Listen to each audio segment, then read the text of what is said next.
Hi guys! Welcome po ulit sa aking channel. This is Lynn Malakay po. Simplify Happiness, simpleng buhay, buhay na walang arte, less stress. Join me guys sa aking simpleng vlog for today. Isang magandang buhay po sa ating lahat.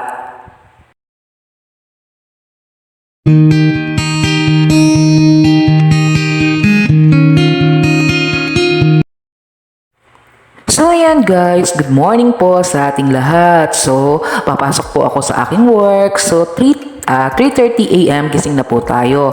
And then 4:30 a.m. dapat po nakaalis na tayo. So ayan, konting kwentuhan lamang po habang nagra-ride tayo. So morning duty po ako. So ayan, mapapansin nyo napakadilim pa sa paligid.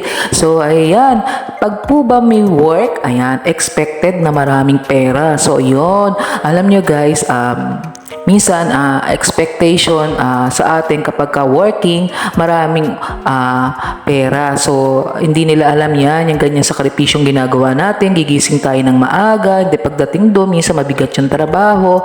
So minsan naiisip siguro na kapag nagtatrabaho is may pera. So minsan pagkahihiram sa atin, hindi natin napahirama yun, magtatampo. Hindi ba pwedeng pag working is maraming bills na bayarin, maraming due date, maraming kailangang isettle. So yun, hindi ba pwedeng maging ganun ang thinking na kapag working ka, mas marami yung mga bayarin.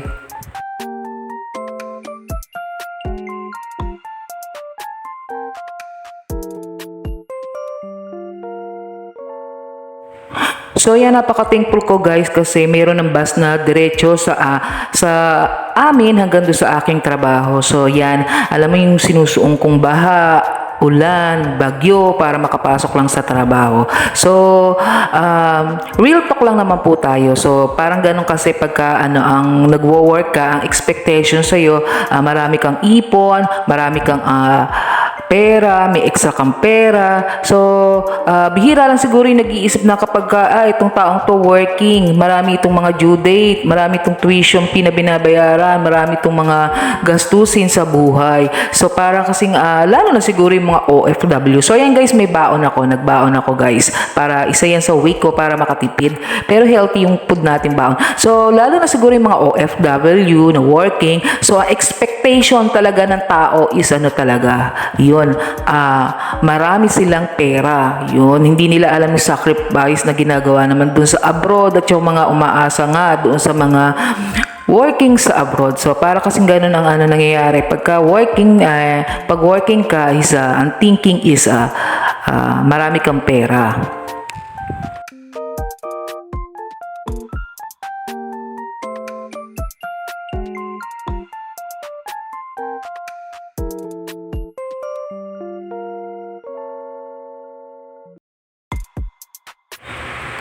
Tingnan mo guys, ang ganda-ganda ng umaga, ng panahon ngayon, walang ulan. So, alam nyo guys, napaka-swerte yan natin at tayo ay may trabaho. So, yun nga, kaya mahal nga po natin yung ating trabaho. Kasi ito yung nagbibigay ng ating ikabubuhay. So, wala naman akong negosyo or extrang pinagkakakitaan. So, minsan may mga talaga, lumalapit. So minsan hindi ko talaga napapagbigyan kasi nga marami nga akong mga bayarin or kailangang ayusin, isettle. So yun, plus syempre nung yun nagkasakit yung aking father-in-law. So alam niyo syempre yun yung talaga natin na kailangan tulungan. So minsan kasi pagka ang thinking ng tao sa isang working is yun nga, may mga extra na pera na nakatabi. So minsan naiisip ko na bakit kaya ganun yung ng mga iniisip ng iba na kapag working ka abroad or kahit dito man sa Pilipinas, working ito, mapera to, yan, ganun ang ang mindset. So Hindi naman sa ano guys, nagrereklamo or ano, naikukwento ko lang or bigla ko lang naisip na gano'n na ayun nga, porket nagtatrabaho isa, yun, marami ng pera. So napaka-thankful ko po kasi yung aking sinasahod is sumasapat sa aking mga pangangailangan. Yun ang importante talaga na ano, talagang kailangan nating magsikap, magbanat ng buto. At syempre kung ano, wala tayong source of income, yung ating ikabubuhay, yung ating pagkakakitaan, need natin talagang mag-produce kung paano tayo makakaraos sa ating buhay. So, gagawa talaga tayo ng paraan yun na makapag-provide tayo dun sa need ng ating family.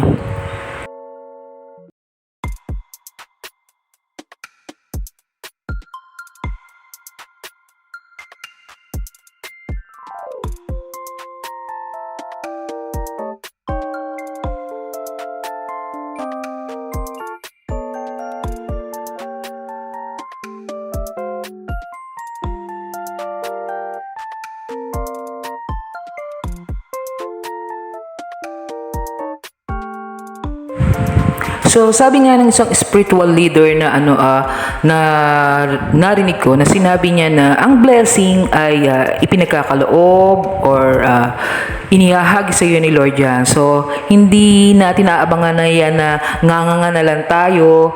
Ayan, hihintay natin bumagsak yung blessing sa ating bibig. So yun, hindi ganun yun. So yun dapat talaga pagtrabahuhan, pagpaguran natin yung ating mga blessing. Yan, kaya yan yung mga blessing na nandiyan sa paligid natin. Marami yan. So, yung kailangan lang talaga natin mag-effort, magsipag para maano natin yung ating ma-open yung blessing sa atin na dumaloy.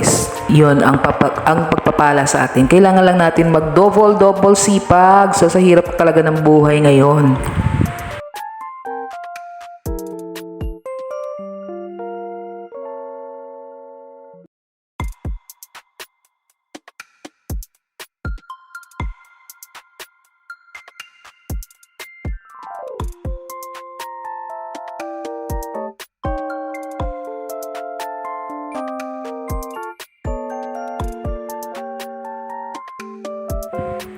Napakahirap ng buhay ngayon guys. So yun dapat may extra talaga tayong pinagkakakitaan.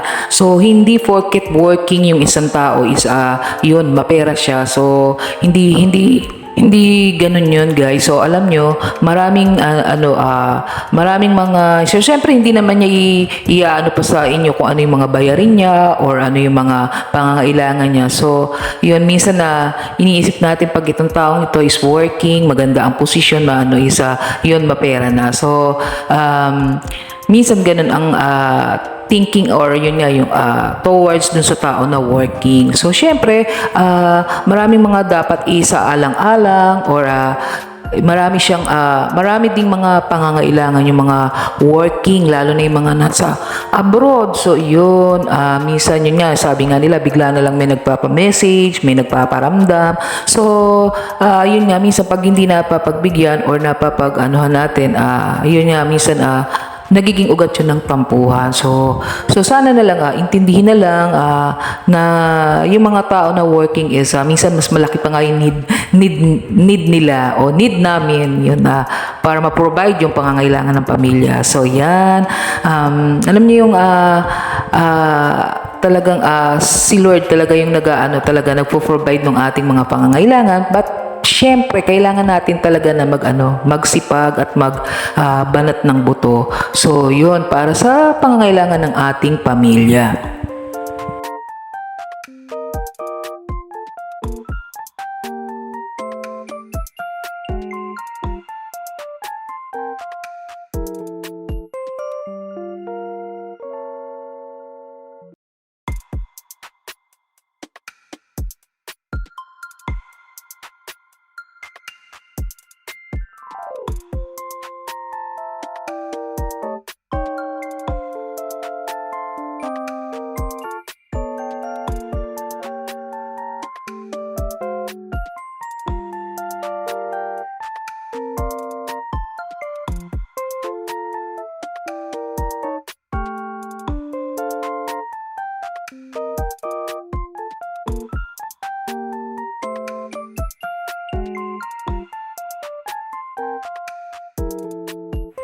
Yun lang guys, yun lang gusto kong pagkwentuhan natin na yun nga, porket working, marami bang pera? Hindi ba pwedeng yun?